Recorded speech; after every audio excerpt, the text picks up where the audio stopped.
السلام عليكم.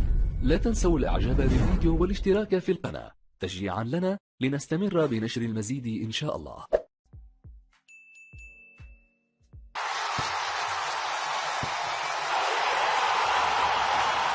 ونقل على جهة اليمنى الآن خطيرة لباتناب، مر باتناب ومرر كرة لتيو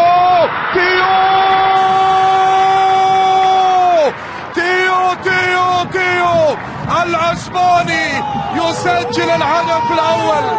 العسباني يسجل الهدف الأول. كرة جميلة، كرة رائعة، الفتح في تناقل جميل. يا دونس حط